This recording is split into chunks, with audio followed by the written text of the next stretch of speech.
The purpose of this record is to show you how to use your imagination to achieve your every desire. Most men are totally unaware of the creative power of imagination and invariably bow before the dictates of facts and accept life on the basis of the world without. But when you discover this creative power within yourself, you will boldly assert the supremacy of imagination and put all things in subjection to it.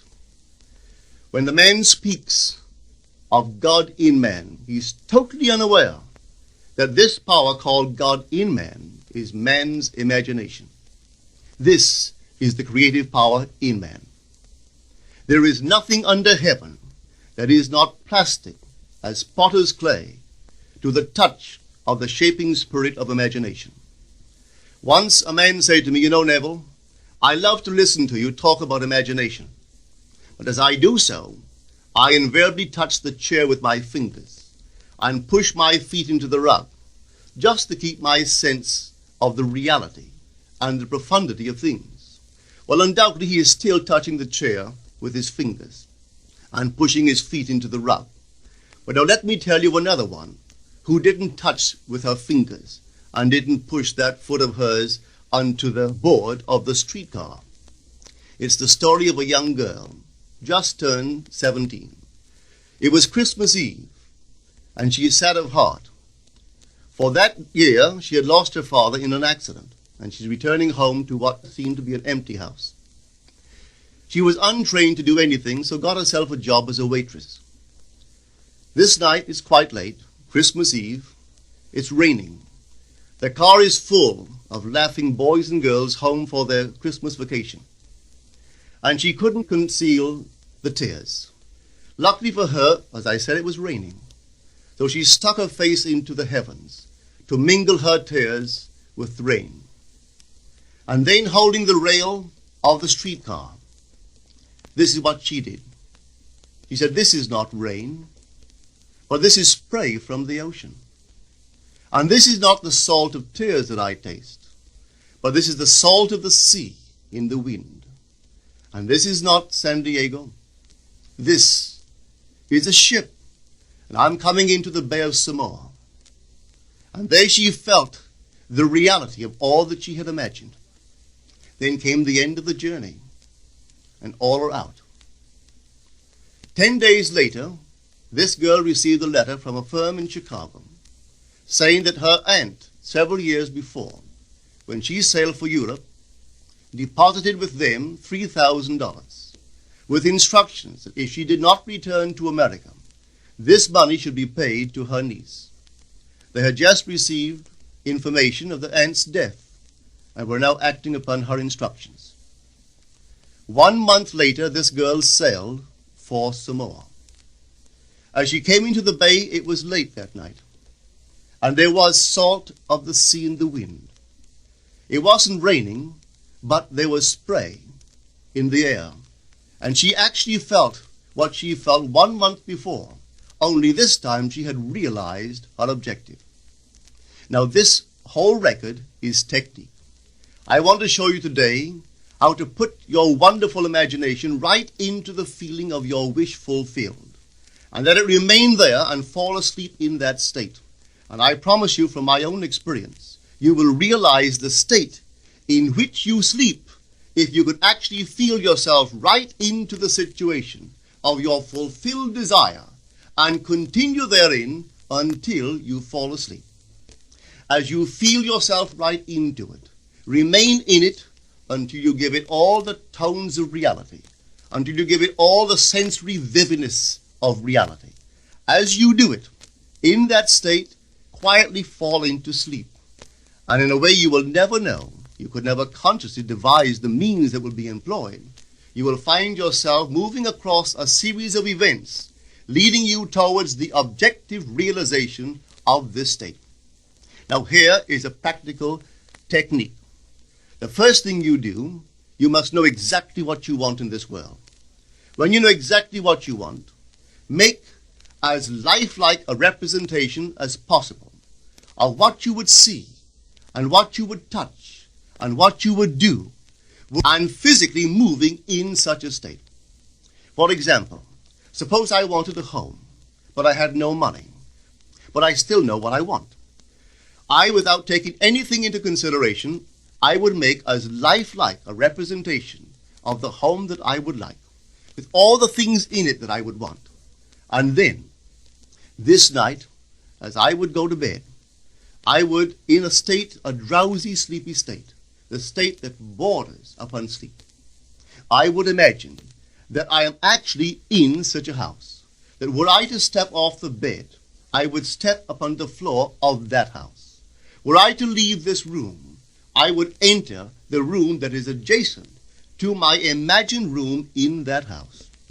And while I am touching the furniture and feeling it to be solidly real, and while I am moving from one room to the other in my imaginary house, I would go sound asleep in that state.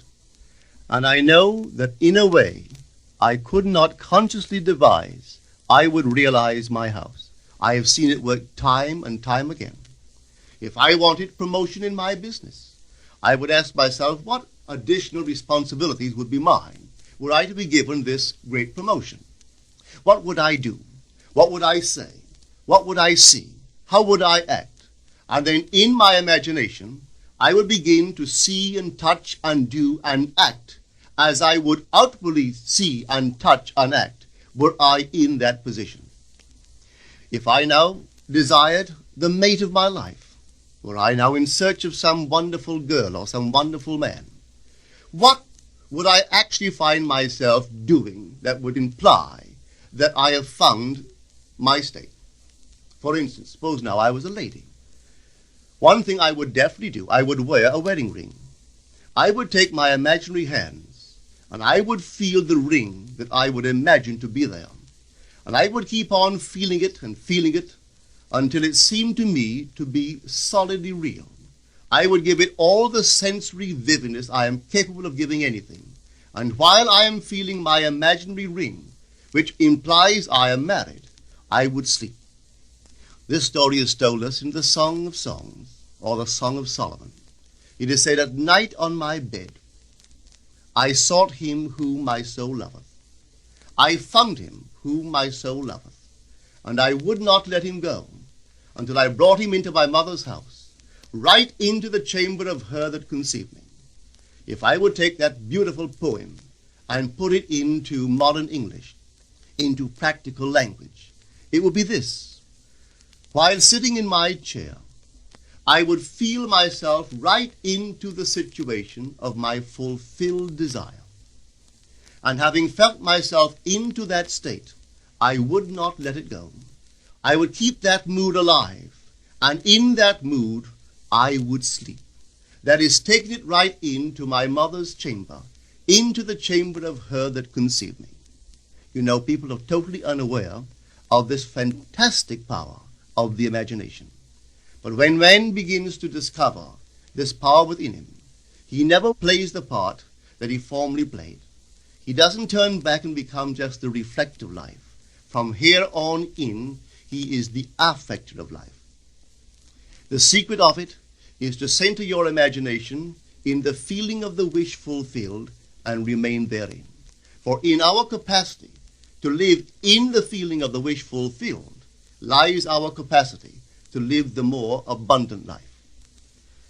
Most of us are afraid to imagine ourselves as important and noble individuals, secure in our contribution to the world, just because at the very moment that we start our assumption, reason and our senses deny the truth of our assumption.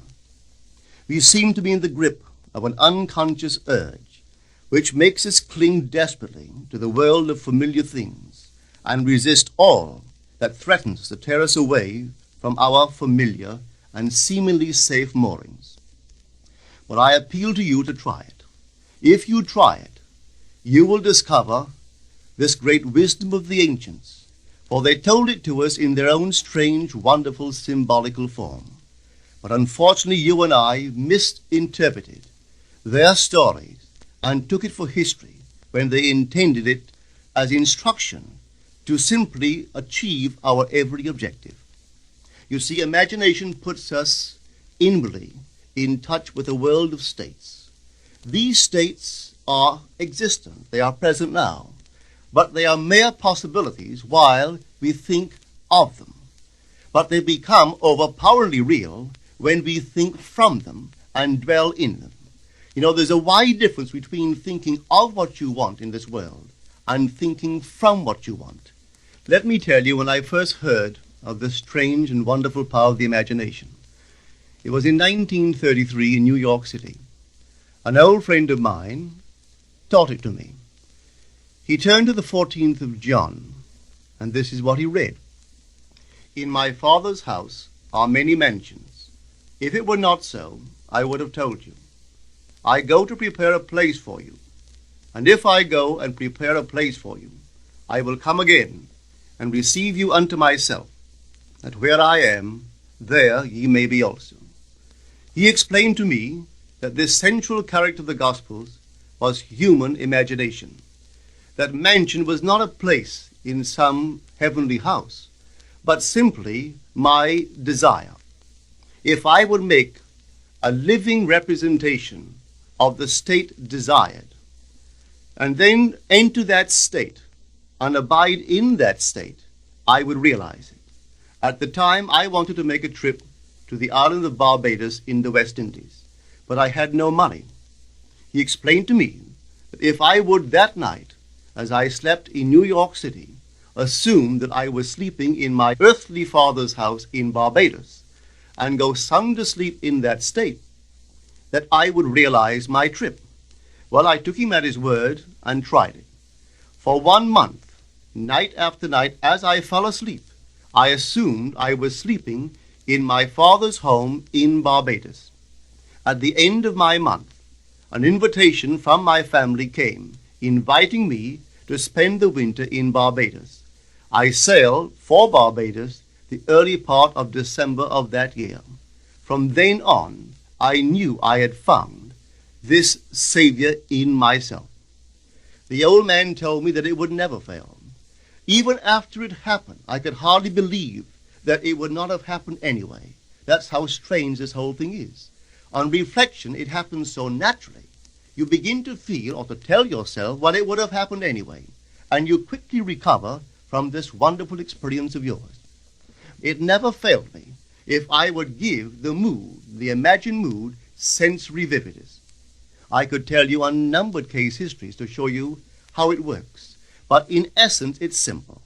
You simply know what you want. When you know what you want, you are thinking of it. That is not enough. You must now begin to think from it. Well, how could I think from it? I am sitting here, and I desire to be elsewhere. How could I, while sitting here physically, put myself in imagination at a point in space removed from this room and make that real to me? Quite easily. My imagination puts me in touch inwardly with that state. I imagine that I am actually where I desire to be. Now, can I tell that I am there? There is only one way to prove that I am there. For what a man sees when he describes his world is as he describes it relative to himself. So what the world looks like depends entirely upon where I stand when I make my observation. So if, as I describe my world, it is related to that point in space I imagine that I am occupying, then I must be there. I am not there physically, no, but I am there in my imagination, and my imagination is my real self. And where I go in imagination and make it real, there I shall go in the flesh also. When in that state I fall asleep, it is done. I have never seen it fail. So this is the simple technique on how to use your imagination to realize your every objective. Here is a very healthy and productive exercise for the imagination. Something that you should do daily. Daily relive the day as you wish you had lived it, revising the scenes to make them conform to your ideals. For instance, suppose the day's mail brought disappointing news. Revise the letter. Mentally rewrite it and make it conform to the news you wish you had received. Or suppose you didn't get the letter you wish you had received. Write yourself the letter and imagine that you received such a letter. Let me tell you a story that took place in New York not very long ago. In my audience sat this lady who had heard me numberless times. And I was telling the story of revision. That man, not knowing the power of imagination, he goes to sleep at the end of his day, tired and exhausted, accepting as final all the events of the day. And I was trying to show that man should, at that moment, before he sleeps, he should rewrite the entire day and make it conform to the day he wished he had experienced. Here is the way a lady wisely used this law of revision. It appears that 2 years ago she was ordered out of her daughter-in-law's home. For 2 years there was no correspondence. She had sent her grandson at least 24 presents in that interval, but not one was ever acknowledged. Having heard the story of revision, this is what she did. As she retired at night, she mentally constructed 2 letters. One she imagined coming from her grandson, and the other from her daughter-in-law. In these letters they expressed deep affection for, and wondered why she had not called to see them. This she did for 7 consecutive nights, holding in her imaginary hand the letter she imagined she had received, and reading these letters over and over until it aroused within her the satisfaction of having heard. Then she slept.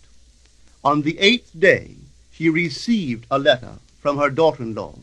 On the inside there were 2 letters, one from her grandson and one from the daughter-in-law.